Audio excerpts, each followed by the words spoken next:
Hi, and welcome to the first short lecture from Chapter 5 in your textbook. Today I want to talk to you a little bit about emotions and emotional intelligence. Emotional intelligence, oftentimes represented by the initials EQ, is defined by your book as the ability to understand and manage one's own emotions and to be sensitive to others' feelings. So again, emotional intelligence, or EQ, is the ability to understand and manage your emotions while at the same time being sensitive to those of the people around you. Studies show that EQ is positively linked with self-esteem, life satisfaction, and self-acceptance, as well as with healthy conflict management in relationships. So let's unpack that a little bit. What does that mean?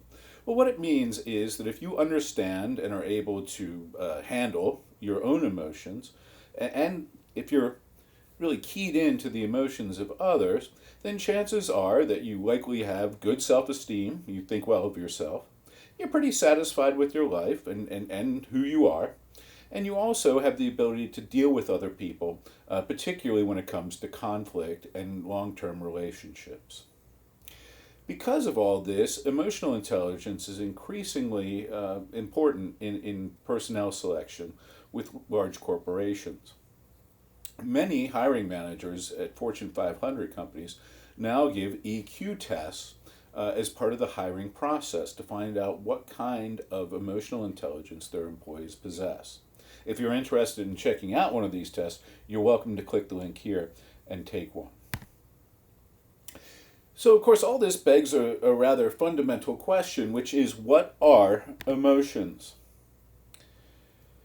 In thinking about emotions from a scientific perspective, we can say that there are a number of elements. The first, physiological factors. So how your body sort of manifests or expresses emotion. Nonverbal reactions, so how you react through body language and facial expression, for example. Cognitive interpretations, meaning how we think of emotions.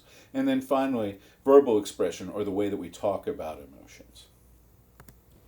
So let's talk about each one. So the first of these elements are physiological factors. And we know that your body undergoes changes as you experience strong emotions. So for example, when you experience fear, we see a series of physical reactions. We see increased heart rate, a rise of blood pressure, an increase in the release of adrenaline, the slowing of digestion, the dilation of your pupils, and elevated blood sugar. Now, interestingly, these are the same physical symptoms that are related to intense interpersonal conflict. So, in other words, when you get into an argument or a fight with someone, your body reacts in the same way that it does if you're afraid. We see that your heart rate goes up, your BP increases, you release adrenaline, digestion slows down. Of course, all these elements likely have an evolutionary sort of I want to say an evolutionary. They're part of an evolutionary imperative. So in other words, all these things, right, all these physiological changes are designed to help you in terms of making fight or flight decisions, right? So when we were all cavemen and women and we experienced fear, for example, all these changes in our body helped us to either run away faster or confront the threat, right? So these things were really good for us in terms of helping us evolve, helping us stay alive long enough to reproduce and perpetuate humankind, right? The problem is that today, these things, when they're taken together, by the way, they're known as flooding, when all these things happen, it decreases our ability to solve problems effectively. So while these things could help us fight or run away, they don't really help us solve problems in today's environment, right? So while they were helpful at one time, they're really not helpful at all today when it comes to things like making decisions at work or effectively dealing with your spouse or your children, for example. Now, with regard to emotion, we also see a variety of nonverbal reactions. So, in other words, people demonstrate what we would call observable changes when they undergo emotional or affective change. Unfortunately, though, for us, right, as observers, many of these signs can be ambiguous, meaning that they're hard to spot. It's hard to see exactly what's happening and understand exactly what's happening with another person when they undergo this affective impact, when they have these emotional changes, right? And of course, these reactions are also a two-way street.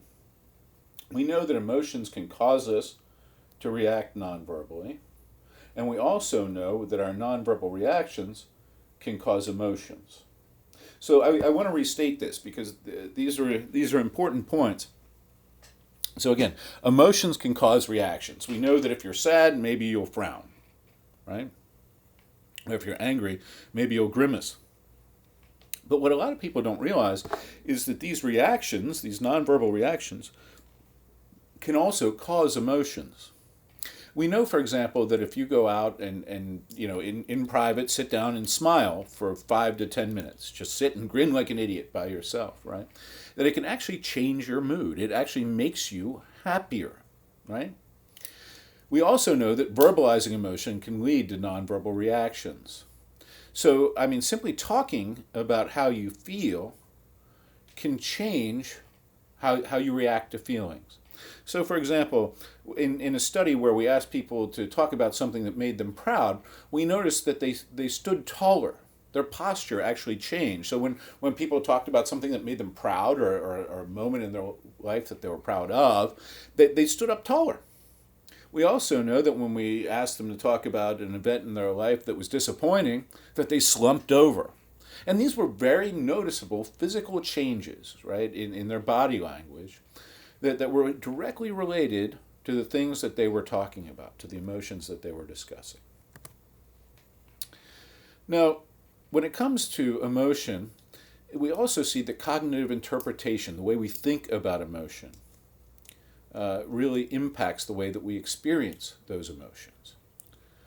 So, for instance, we know that the physical symptoms associated with emotions are often quite similar. So, fear and excitement, as they're manifest by your body, right? Racing heartbeat, sweating, tense muscles, all these things. Your body reacts in the same way to fear that it does when you're excited. And so as a result, a lot of psychologists conclude that the experience of fright, joy, anger, etc., comes primarily from the label that you give these physical or physiological reactions as you experience them.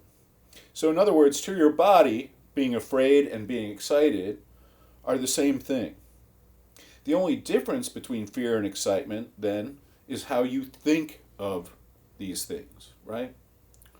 So whether you're on a roller coaster and you're scared, or if you're really excited on Christmas morning, your body reacts the same way. Your heartbeat goes up, you sweat, you have tense muscles, your blood pressure goes up. Again, it's just how you think about your body's reactions that categorizes the emotion, that makes it either excitement or fear, right? So the idea here, of course, or the significance of this, is that you dictate how you feel.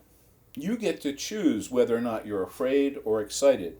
And obviously this has profound ramifications when it comes to things like training soldiers, for example, right? Or first responders. We could teach people not so much to be afraid as to be excited, right? So this indicates that you have profound control over your own emotions, that you choose how you would like to feel.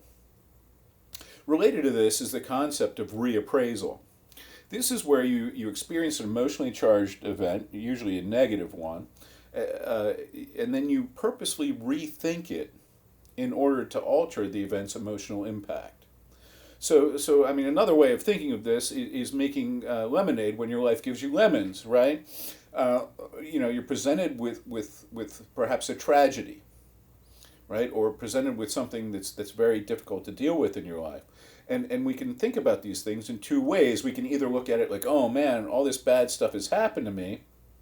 This is terrible.